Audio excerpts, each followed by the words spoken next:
Assalomu alaykum Baxtiyor aka, tabriklayman aka. Ikkinchisi ham bizning kanaldan sotilibdi.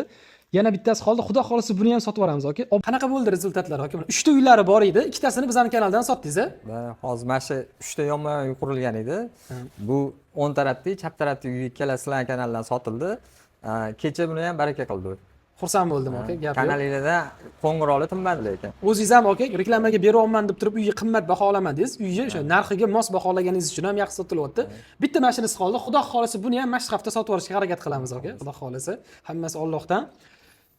Tavsiya qilasizmi aka bizani? Tavsiya qilamiz. Qo'ng'iroqli tinmadi rostdan ham. U qo'yganimizga bir hafta, bir 10 kun bo'ldi shekilli, menimcha 10 kunda sotilib ketdi. Ko'rib turganingizdek, narxiga mos bo'lgani uchun ikkalasi sotildi. Mana shu o'rtadagi uchastkamizda qolgan. Ikki sotuvdan iborat. Paltara uslubida qurilgan, xonalarining razmerlari katta-katta qilib qilingan. 5 ga 5, 4 ga 5, 4 ga 6 qilib qilingan. 3 ta sanuzel, 5 ta xona, bitta katta oshxona qilingan. 83 mingga baraka qilsanglar bo'ladi. Buni uchastkamizdan bor yo'g'i bitta dona qolgan. Uy egalarining raqamlarini videoni tepasida qoldirdim. Reklama xizmatlari kerak bo'ladigan bo'lsa, videoni pastda.